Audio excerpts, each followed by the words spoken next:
ce que vous voyez et entendez. Ils les entendaient parler en langue. Mais que voyaient-ils? Ils pensaient qu'ils étaient sous. Ils étaient vraiment sous. Ils agissaient comme des gens sous.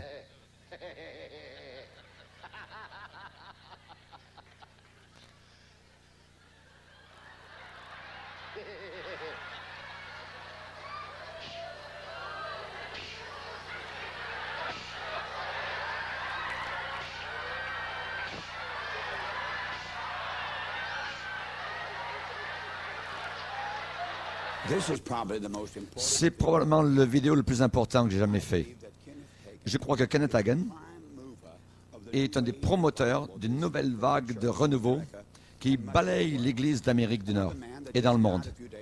Un homme qui est mort il y a quelque temps aussi, John Weinberg, était aussi un promoteur dans ce supposé renouveau. Je crois que c'est une onction fausse.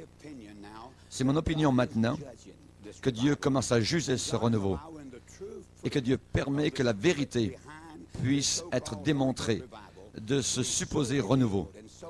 Que ça soit tellement clair et révélé que quelqu'un avec un cœur ouvert et qui croit dans la Bible va vraiment savoir la vérité par rapport à l'erreur. Car ce qui arrive autour du monde, dans beaucoup d'endroits, c'est vraiment l'esprit du serpent. C'est clairement l'œuvre de l'ennemi. Et je crois que la vérité est en train d'être manifestée. Je crois que vous donnerez vraiment vous-même abondamment l'étude de la parole de Dieu et à ce que la Bible dit. Et demandez à Dieu la sagesse dans ce jour très périlleux. Des réunions ont juste été faites dans le Missouri, à Saint-Louis. C'était la réunion du Saint-Esprit de Kenneth Hagin avec toute son équipe. C'était du 12 octobre jusqu'au 24 octobre. Dans cette réunion, il fut très clair pour moi que l'esprit du serpent a été manifesté. Que l'esprit du serpent a été manifesté. La première chose que j'ai vue, c'est le sifflement, comme le sifflement d'un serpent, et de l'ivresse que Dieu juge, et des gens qui tombent de leur banc, qui glissent en bas de leur siège. C'est exactement comme des serpents qui glissent sur le terrain. Et aussi la langue de cet homme qui sort de sa bouche, et le sifflement, comme la langue d'un serpent. Et je vous en parlerai plus loin dans la vidéo. Allons vers la Bible maintenant. Qu'est-ce que la Bible dit au sujet de cela? Lisez dans le livre Ésaïe, chapitre 5. Écoutez attentivement au verset 25. C'est pourquoi la colère de l'Éternel s'enflamme contre son peuple. Il étend sa main sur lui et il le frappe. Et il élève une bannière pour les peuples lointains et il en siffle un des extrémités de la terre. Et voici, il arrive avec promptitude et légèreté. C'est un appel non pas à la justice, mais un appel au jugement. Un appel au jugement, le jugement de Dieu. Le verset 29 nous dit, « Son rugissement est comme celui d'une lionne. Il rugit comme des lionceaux. »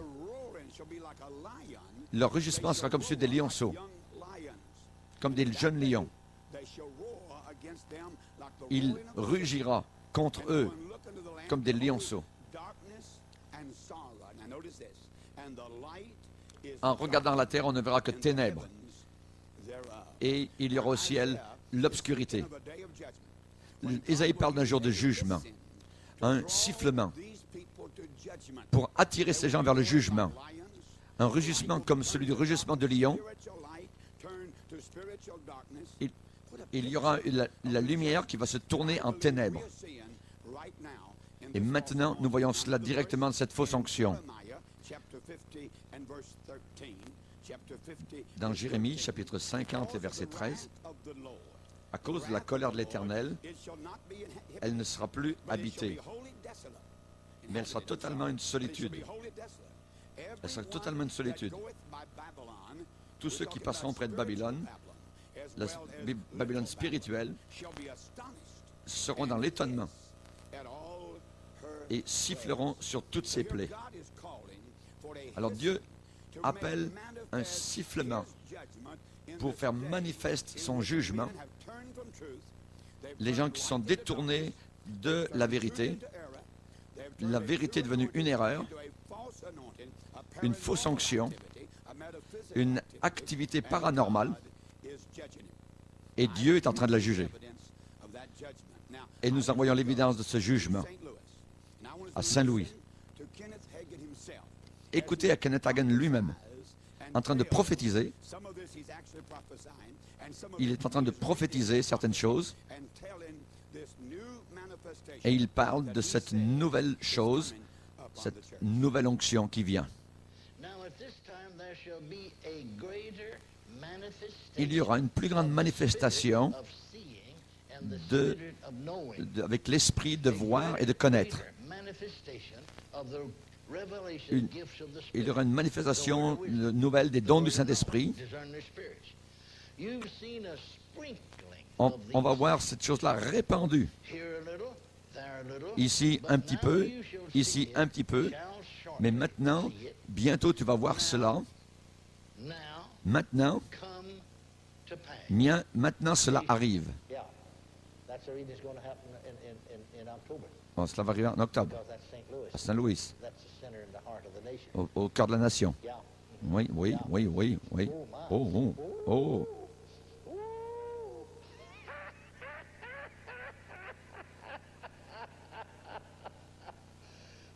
Oh. Oh, ça va se répandre. Oh, ça va se répandre. Oui, oui, oui. Ça va se répandre partout dans le pays. Écoutez quand Kenneth Hagin parle du prophète. Il dit le prophète. En écoutant beaucoup de ses vidéos, il est bien clair qu'il parle de lui-même. Après cela, on ira vers une autre séquence où il parle de l'âme et du corps comme étant le véhicule d'expression dans ce nouveau monde, dans ces nouvelles manifestations. Il mentionne spécifiquement l'âme et la chair. Maintenant, le Seigneur dit, marche en révérence devant moi, réponds à l'appel de Dieu, aie un cœur ouvert par rapport à ceux qui sont appelés de Dieu, réponds aux prophètes avec faveur, et tu verras la gloire de Dieu répandue sur toi, et sur tous ceux qui sont autour de toi, et la bénédiction de Dieu t'accompagnera. À l'intérieur de toi, le Saint-Esprit viendra, et tu seras conscient de lui comme jamais auparavant. Et il va travailler dans ton âme, dans le monde de l'âme, dans le monde des pensées. Tu seras conscient de lui et aussi dans ton corps, ton corps deviendra fort et des symptômes qui étaient auparavant du diable dans ton corps s'en iront et ton corps marchera parfaitement. Maintenant, crois-le, attends-toi à cela avec une grande anticipation. Il y a un monde naturel, mais il y a un monde surnaturel. L'homme vit dans le naturel et Dieu agit dans le surnaturel. Et il y a quelque chose entre. Il y a un monde là qui est paranormal, entre le naturel et le surnaturel. Et c'est là où Satan et les esprits de démons travaillent. C'est là où Satan amène son illusion, une grande illusion, qui se trouve dans la pensée des hommes, dans la vie des hommes. Entre le surnaturel et le naturel, il y a le paranormal. L'homme vit dans le naturel. Dieu vit dans le surnaturel. Dieu révèle son monde surnaturel. Et il manifeste sa puissance surnaturelle. Les puissances surnaturelles sont disponibles. C'est dans le monde du Saint-Esprit, lorsqu'on est né de nouveau, Dieu agit dans le monde surnaturel. Mais il y a le paranormal entre le surnaturel et le monde naturel. Et c'est là où Satan travaille. Tout ce qui est paranormal n'est pas surnaturel. Nous ne devons pas avoir la confusion sur les deux mondes. Je suis convaincu que nous aurons la capacité de discerner de savoir où Dieu agit, quand Dieu agit. Et lorsque le malin travaille. Vous avez entendu Kenneth Hagin dire que c'est dans l'âme que Dieu se manifestera, cette onction nouvelle. C'est totalement faux. Lisez dans 1 Corinthiens. Et je vais vous parler beaucoup de la Bible durant cette vidéo. On doit être basé sur « Ainsi dit le Seigneur ». Dans le 1 Corinthiens, chapitre 2, verset 14, « Mais l'homme naturel, l'homme animal, ne reçoit pas les choses de l'Esprit de Dieu. » Regardez dans ce mot « animal », l'homme animal naturel, ça parle là, ici, de l'âme, pas de la chair. Ça parle de l'âme. L'homme naturel, l'homme animal, ne reçoit pas les choses de Dieu, parce qu'elles sont une folie pour lui. Et il ne peut pas les connaître, parce que c'est spirituellement qu'on les comprend. L'homme est à la fois corps, âme et esprit. Dans votre corps, vous êtes relié au monde environnant. Dans votre esprit, vous êtes relié à Dieu. Et dans votre âme, vous êtes relié à ce qui vous entoure. La Bible condamne la nécromancie, le contact avec les sorcières, avec tout ce qui est psychique. C'est interdit. Ça emmène dans des domaines très dangereux.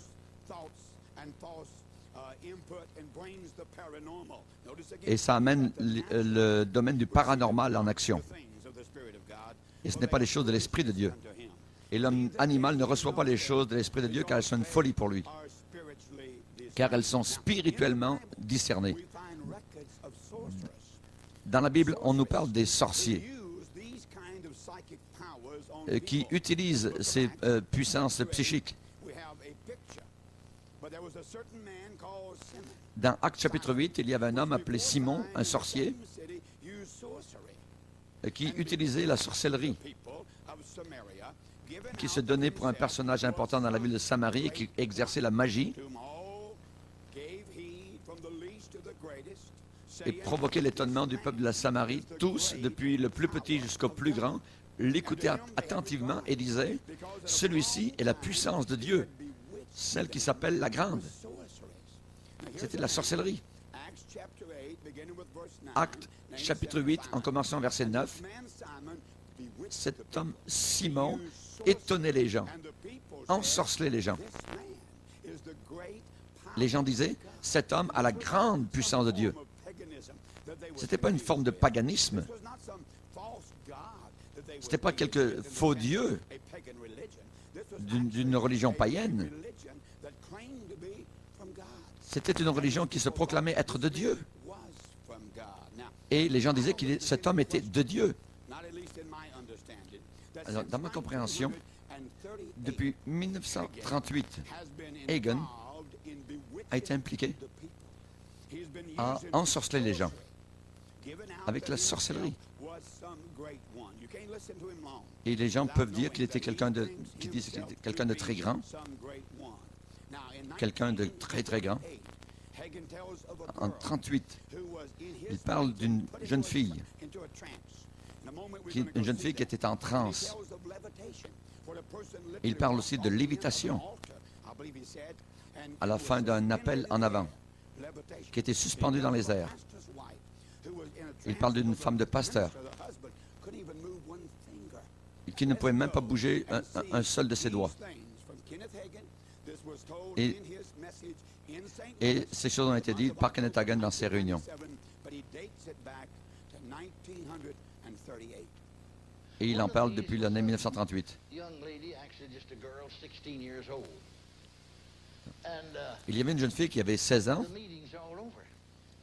La réunion est terminée. Elle se tient debout avec les deux mains en l'air, les deux yeux ouverts. Elle est en transe, en train de se tenir debout. La Bible parle de certaines personnes en transe, avec leurs yeux ouverts. Dans Nombre 24, verset 4, la parole de celui qui entend les paroles de Dieu, de celui qui voit la vision du Tout-Puissant, de celui qui se prosterne en transe et dont les yeux s'ouvrent. Et il y a une autre portion d'écriture, au même chapitre et au verset 16.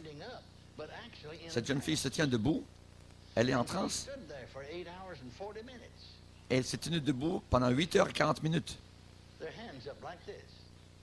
Les deux bras en l'air comme cela. Nous étions dans une toute petite église. En 1939, il y avait juste un poêle à bois au milieu. Et en janvier, il fait très froid. Et elle était un peu loin du poêle. Et sa mère a demandé si on pouvait l'amener proche du poêle à bois. Et le pasteur m'a demandé si je pouvais l'aider à emmener cette fille-là proche du poêle. Et le pasteur ne savait pas. Et il m'a dit, si les gens ne savent pas, ils ne sauront pas combien stupides on est. Donc, le pasteur me demande, le pasteur pèse 250 livres, je vais passer mon bras sous son épaule, toi tu passeras son bras sous l'autre épaule, on va la porter. Je ne suis pas aussi gros que je suis maintenant, à ce moment-là. Je pesais seulement 138 livres, mais ces jours-là maintenant sont totalement passés.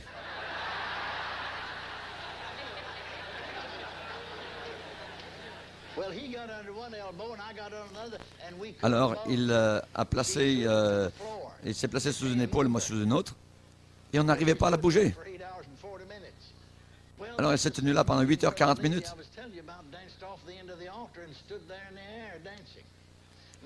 Et je vous ai parlé d'une femme qui se tenait en l'air en train de danser. Et nous avions beaucoup de manifestations comme cela à cette époque-là. Et j'en partage quelques-unes avec vous. Et Dieu dit, il y aura une restauration de toutes ces choses-là à la fin. Et non seulement il y aura une restauration, mais il y aura une multiplicité de ces choses-là à la fin. Gloire à Dieu! Gloire à Dieu! Il m'a dit aussi après, j'étais en train de prier dans l'esprit, et il y avait des gens qui étaient donc par terre, sur leur dos, couchés, et cette femme-là n'arrivait même pas à bouger sa main. Et elle ne pouvait pas bouger un seul doigt. J'ai essayé.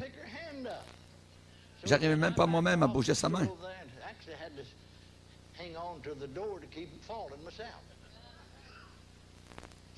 Et j'avais peur moi-même de tomber par terre. Qu'est-ce qu'une transe? Et qu'est-ce que l'hypnose? Regardons, comprenons bien la chose. Une transe, l'hypnose, sont-elles les mêmes choses? Il y a quelques jours, je lisais dans la Bible, la parole de Dieu. Quelque chose m'a frappé. Il y a une grande différence. Allons dans Actes des Apôtres, chapitre 10. Et puis, l'apôtre Pierre avait très faim. Il voulut manger, mais pendant qu'on lui présentait à manger, il tomba en extase. Il semblait qu'il tombait comme sur le plancher. Mais ce n'est pas ça que la Bible dit. Il tomba dans une transe, en extase. Il vit le ciel ouvert, un objet semblable à une grande nappe attachée par les quatre coins qui descendait et s'abaissait vers la terre, où se trouvaient tous les quadrupèdes et les reptiles de la terre et les oiseaux du ciel. Et une voix lui dit, « Lève-toi, Pierre, tue et mange. » Mais Pierre dit, « Non, Seigneur, car je n'ai jamais rien mangé de souillé ni d'impur. » Et pour la seconde fois, la voix se fit encore entendre à lui. Ce que Dieu a déclaré pur, ne le regarde pas comme souillé. Cela arriva jusqu'à 3 fois. Et aussitôt après, l'objet fut retiré dans le ciel. Tandis que Pierre ne savait pas en lui-même que penser de ce sens de la vision, les hommes envoyés par Corneille, s'étant informés de la maison de Simon, se présentèrent à la porte et demandèrent à haute voix si c'était là que logeait Simon, surnommé Pierre.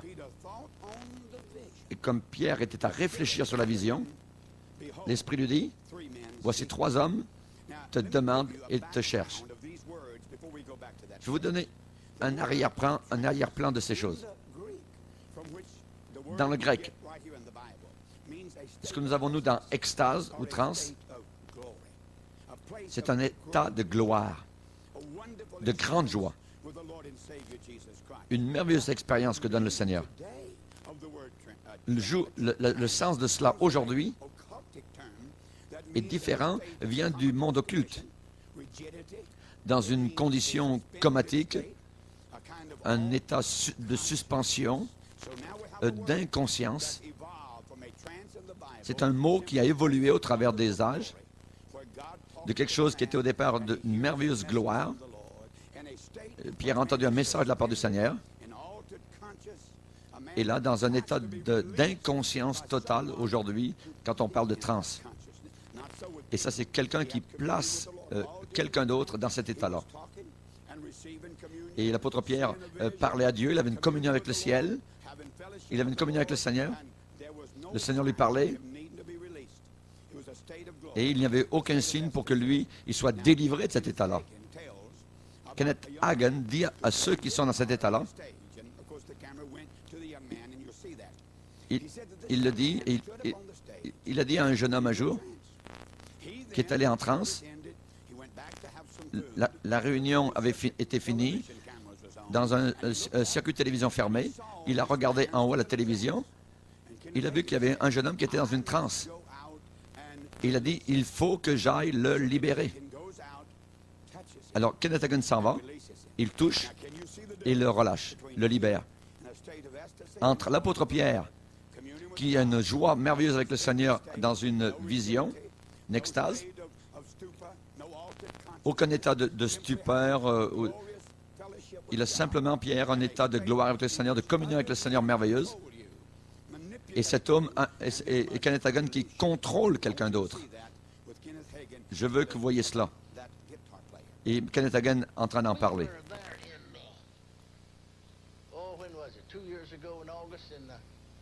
Il y a environ 2 ans, en Colorado,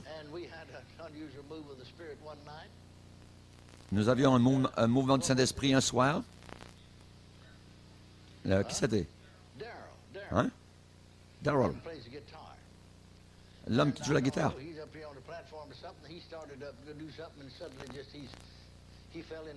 Et ce jeune homme est tombé dans une transe, se tenant debout. La réunion est terminée. Moi, je suis de nouveau dans la salle des pasteurs, en train de boire des rafraîchissements. Et je regarde la télévision en circuit fermé. Et je vois ce jeune homme. Et je dis aux autres, il faut que j'aille le libérer. Et je l'ai relâché simplement en le touchant. Et c'est terminé. Je crois que Kenneth Hagin a un esprit de sorcier, de sorcellerie, depuis très longtemps, depuis 59 ans. Je crois qu'il a ensorcelé les gens durant toutes ces années-là. Et il a été comme une sorte de gourou. Vous dites, mais M. Chambers, c'est une chose horrible de dire cela. Mon cher ami, ce que nous voyons n'est pas du tout biblique. C'est paranormal. Les démonstrations, les actions montrent très clairement que ces choses-là ne sont pas normales. Et je vais vous dire exactement ce que lui-même a déclaré comme déclaration. En 59, il eut une vision. Dieu lui a dit, ce n'est pas seulement pour toi, mais c'est pour tout le monde. Tu vas avoir un témoin intérieur et par cela, je vais te rendre très riche. Et il dit, j'ai suivi ce témoignage intérieur et il m'a rendu riche. Il a parlé de son esprit à l'intérieur de l'homme. Il dit exactement comme l'homme extérieur a une voix, l'homme intérieur a aussi une voix. C'est une voix douce, la voix de l'esprit. Ton esprit te parlera. Ta conscience est la voix de ton esprit. Vous devrez regarder attentivement ces mots à ce qu'il déclare. En réalité, il dit que l'homme, avant d'être physique, est esprit. Mais qu'y a-t-il de mauvais, M. Chambers, à dire que l'homme est esprit? Il n'y a rien de mauvais. Mais nous devons faire attention que nous puissions aller dans le domaine paranormal, au-dessus du naturel. Il y a, n'oubliez pas, le paranormal. Et c'est exactement ce que Kenneth Hagin enseigne. Et je vais vous prouver cela. Et il m'a dit, le Seigneur m'a dit, il faut que je corrige un peu ta théologie. Moi, j'étais endoctriné qu'il y avait des choses que je pensais être correctes, mais qui peut-être n'étaient pas correctes. Et Dieu m'a dit, ne prie plus pour de l'argent, de la façon avec laquelle tu as prié jusqu'à maintenant, mais simplement proclame et réclame ce dont tu as besoin. Tu as juste à le proclamer. Si vous pouvez proclamer ce que vous voulez sans avoir communion avec Dieu, alors aussi les pécheurs peuvent avoir des réponses. Parce qu'ils ont appris à vivre par certains principes. Dans ce domaine d'esprit. Et c'est très dangereux. Et c'est ce qui est à la base de toutes ces manifestations paranormales. Et c'est ce qu'il veut dire vraiment exactement. Je vais vous emmener vers la Bible. Dans le livre de 2 Corinthiens, au chapitre 4, je vais vous donner une image de l'homme tel que Dieu la voit.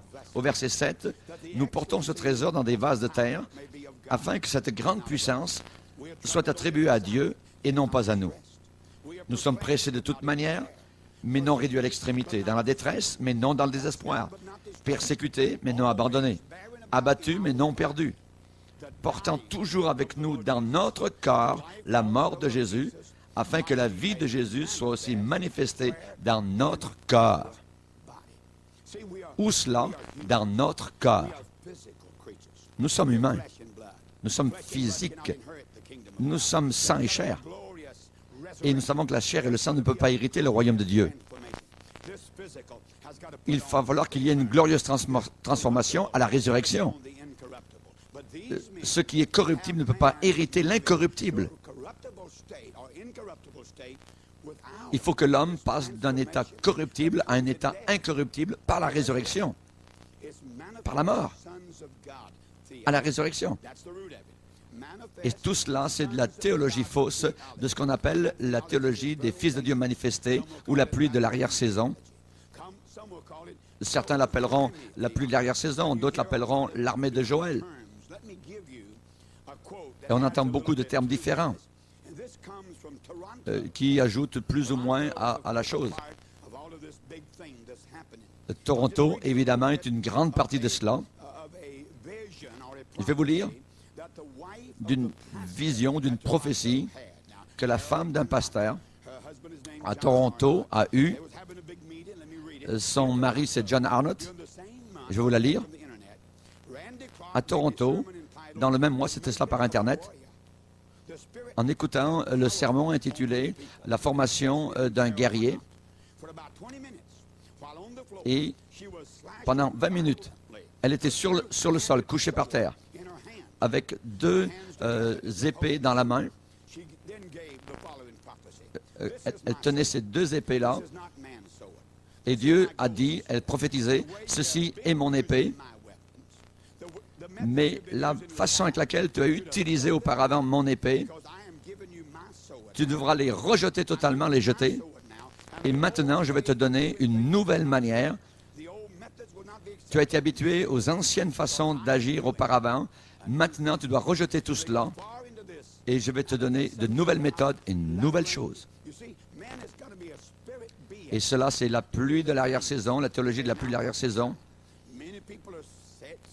Ces choses qui maintenant ils prophétisent, ils vont recevoir l'épée du Seigneur et marcher en avant pour combattre tout ce qui s'oppose à cela, comme des ennemis. Et ils pensent que c'est eux qui vont établir le royaume de Dieu sur terre, par leur propre puissance. Quand l'homme spirituel prend contrôle, d'après leurs mots. Et la Bible dit bien clair que nous sommes un corps dans une chair et que c'est la puissance de Jésus qui habite en nous. Je veux que vous entendiez Kenneth Hagin lui-même. Pourquoi avait-il besoin d'être engendré ou de naître? Parce que il est devenu comme nous étions, séparés de Dieu, parce qu'il a goûté la mort spirituelle pour chaque homme. Et son esprit et son homme intérieur descendit en enfer, à ma place. Pouvez-vous voir cela? La mort physique ne pouvait pas enlever vos péchés. Il a goûté la mort pour chaque homme. Il a parlé de goûter la mort spirituelle. Jésus est la première personne qui fut née de nouveau. Pourquoi son esprit avait besoin de naître de nouveau?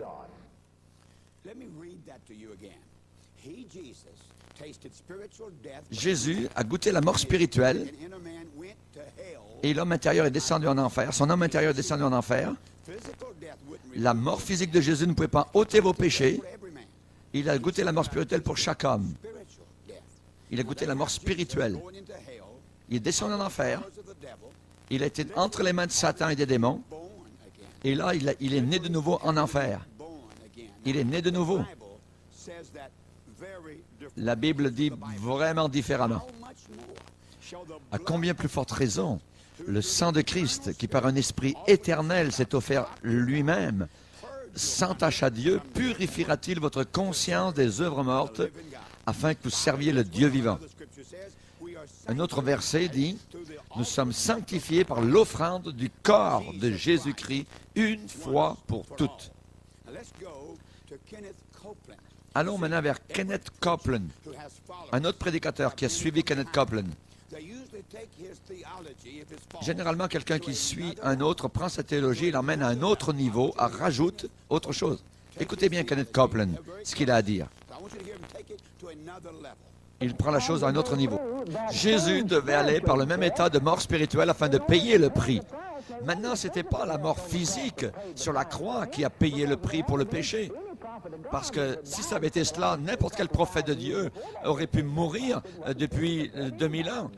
Mais ce n'était pas la mort physique, n'importe qui aurait pu faire cela. Et l'Esprit de Dieu m'a dit, écoute fils, réalise ceci.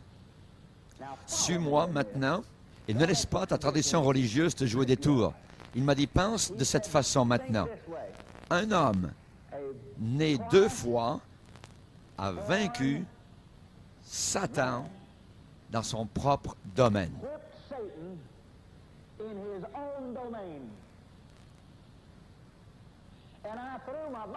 Et j'ai jeté ma Bible et j'ai dit, quoi?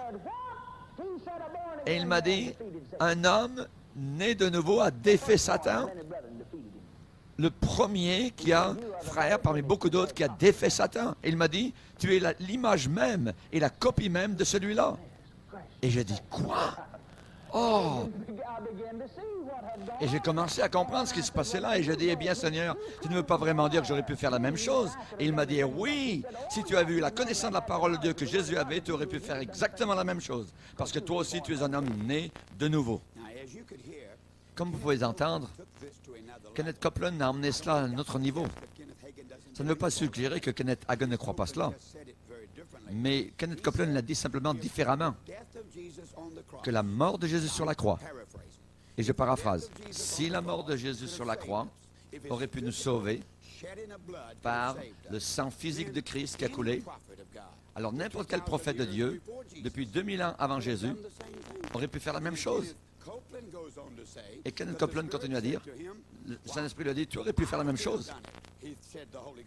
Il aurait pu sauver le monde par sa propre mort. Et ça, mes amis, vraiment, c'est une hérésie horrible. Ça ne peut pas être plus rempli d'erreurs. Romains 3, 25. C'est lui que Dieu a destiné par son sang à être pour ceux qui croiraient victimes propitiatoires pour la rémission des péchés. Romains 3, 25. La parole de Dieu est claire. La mort de Jésus seule nous sauve de nos péchés. J'aimerais passer un petit peu de temps pour vous parler de la musique dans ce rallye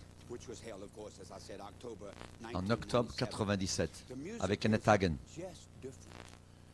Il y a quelque chose avec cette musique qui est tellement dans un état altéré, différent, un état de conscience différé. Je vais vous faire écouter un petit peu de la musique et vous allez voir ce que un homme qui est en avant avec la musique est en train de déclarer. Il dit, l'argent arrive pendant que vous courez.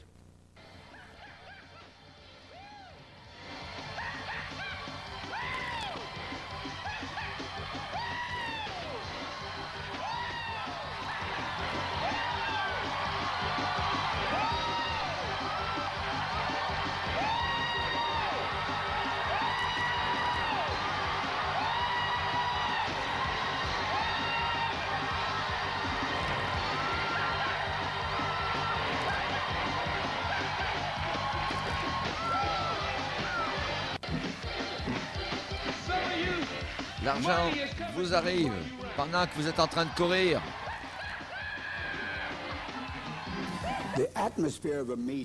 L'atmosphère de la réunion est généralement créée par la musique. Vous avez juste entendu un petit extrait. Je veux venir avec moi pour entendre le maître de cérémonie. Et il chante un chant, et je pense qu'il a inventé les paroles directement pour que vous ayez un petit peu le sentiment. La musique qui est en train donc de créer l'atmosphère de la réunion. Octobre, le 12 octobre jusqu'au 24 octobre 97 à Saint Louis, Missouri.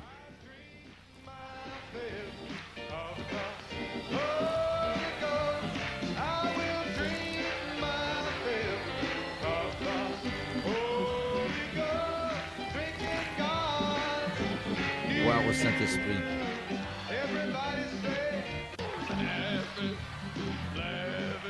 Rire. Rire est tellement amusant. Rire.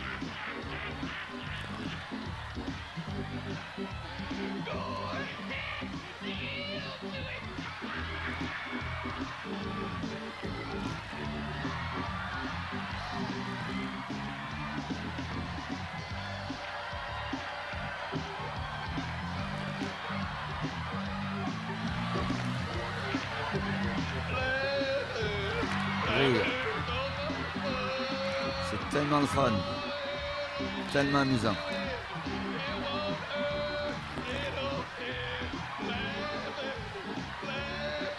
Rire. C'est du Saint-Esprit. Rire.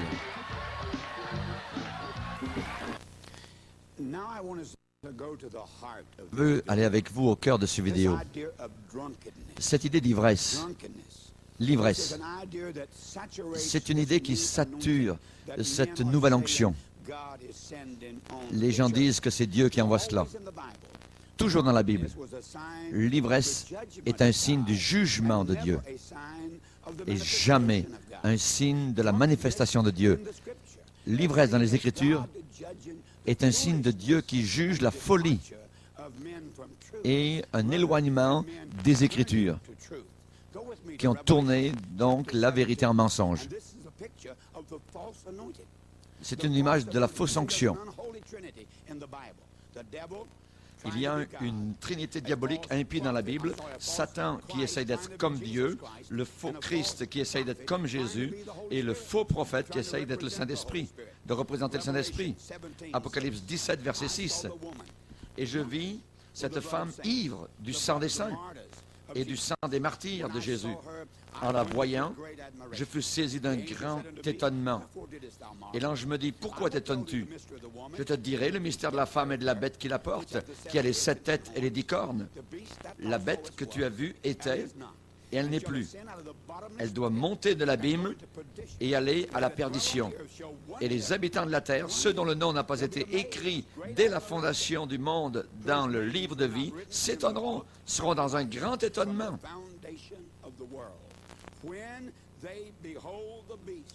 Quand ils ont vu la bête, ils ont été étonnés. Voilà une bête qui arrive remplie d'ivresse, qui est dans un état d'ivresse. Et la Bible dit que c'est un jugement de Dieu sur les faux prophètes, la fausse onction, sur les hommes qui se détournent de la vérité. C'est très clair sur les Écritures. Il faut écouter ce que les Écritures déclarent. Dieu ne peut jamais manifester dans la vie de quelqu'un d'autre quelque chose qui est totalement contraire à sa nature. La nature du Saint-Esprit, donc, se reflète dans la vie de quelqu'un. Et Dieu ne peut pas manifester dans la vie de quelqu'un quelque chose qui est contraire à sa nature. Quelque chose qui est impur, quelque chose qui est sale, quelque chose qui est dérangé. Jésus est l'exemple parfait. Si vous lisez les 4 évangiles dans la vie de Jésus-Christ, et de l'accuser de rendre les gens dans un état totalement de folie, et cela c'est très très proche d'un état blasphématoire. Et je vais vous montrer une portion des Écritures qui ont été terriblement tordues dans Acte 2. À la Pentecôte, les gens disaient, que veut dire ceci? Ces gens sont pleins de vin nouveau, de vin doux. Et Pierre, se présentant avec les 11, éleva la voix et leur parlant en ces termes. Hommes juifs, vous tous qui séjournez à Jérusalem, sachez ceci et prêtez l'oreille à mes paroles. Ces gens ne sont pas ivres comme vous le supposez, car c'est seulement 9 heures du matin. Et ces gens, en réalité, Pierre dit, ils ne sont pas ivres comme vous le pensez. Et ils ne sont pas ivres de cet état-là, comme vous pouvez l'imaginer. Je vais vous prendre une traduction littérale de l'anglais littéral. Comme vous le prenez, ils ne sont pas ivres. Comme vous le prenez. Car c'est l'heure 3e du jour. En réalité, ils ne sont pas ivres, comme vous le pensez. Ils ne sont pas ivres comme vous le supposez, comme vous le pensez, comme vous le prenez. Ils ne sont pas dans un état d'ivresse, comme vous l'imaginez. Ils ne tombaient pas tout autour par terre. Ils ne se roulaient pas, ils ne roulaient pas les uns sur les autres. Non, monsieur, non. C'est une écriture qui est totalement tordue. Et j'ai vu dans les milieux pentecôtistes souvent que des choses comme cela mentionnées par rapport à ce verset. Mais c'est une écriture qui est totalement tordue. Je vais vous emmener à la 4e soirée du rallye de Kenneth Hagin à St. Louis, Missouri, aux États-Unis. Vous allez voir un état d'ivresse. Vous allez voir Kenneth Hagin en train de siffler. Vous allez voir des gens qui le retiennent derrière lui et des gens qui tombent par terre de leur siège comme des serpents en se tordant, en tombant sur le sol. Je n'ai jamais vu des choses comme cela. Je suis un ministre pentecôtiste depuis 46 ans. Je n'ai jamais vu des choses semblables. Et je vois donc cette écriture qui est totalement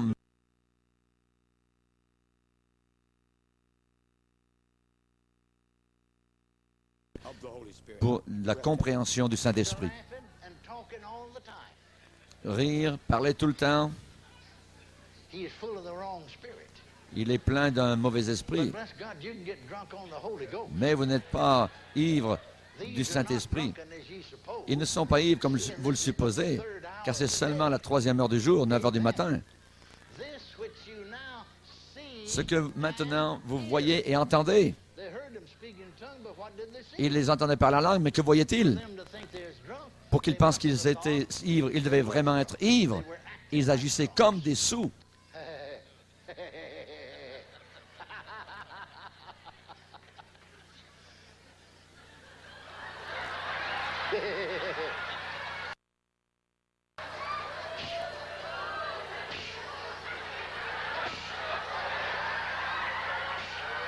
Vous entendez Kenneth Hagin siffler comme un serpent actuellement.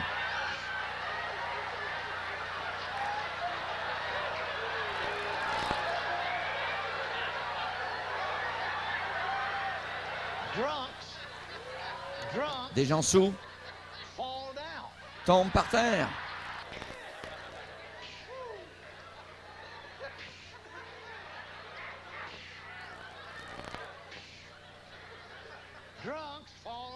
Des gens sous tombent par terre.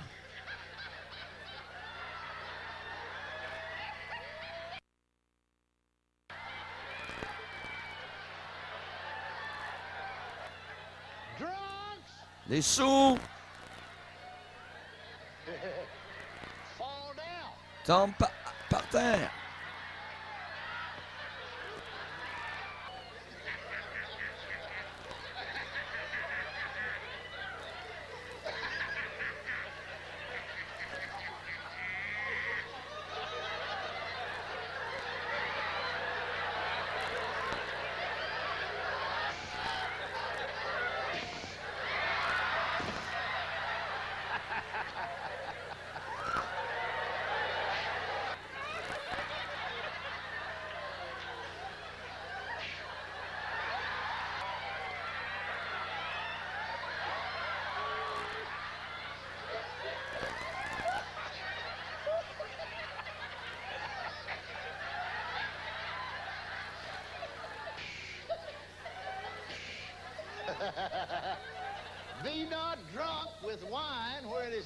Ne soyez pas remplis de vin, mais soyez remplis du Saint-Esprit.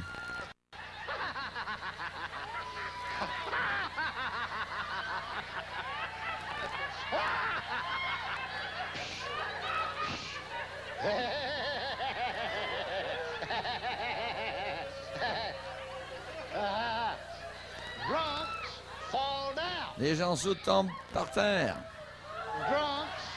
Les gens sous sont par terre tout autour.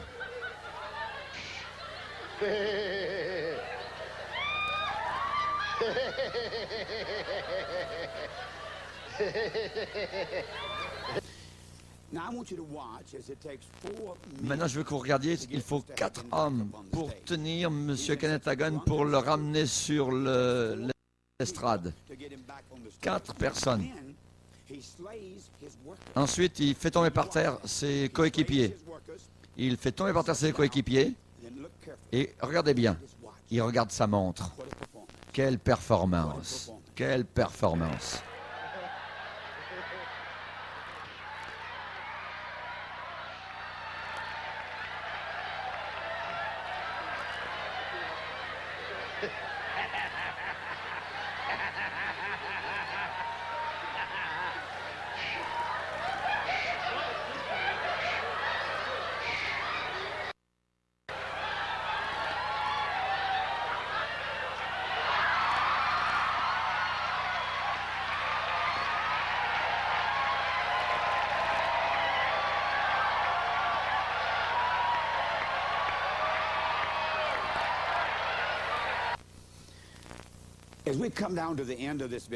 Comme nous arrivons à la fin de cette vidéo, je vais partager avec vous vraiment ce qui est arrivé à Saint Louis, Missouri. Et à la fin du vidéo, vous montrer différentes choses. C'est vraiment étonnant. M. Hagin a dit qu'il y aurait une restauration de ces choses-là, et plus que cela, une multiplicité de ces choses-là. Il dit qu'il y aura une restauration et en plus une multiplicité.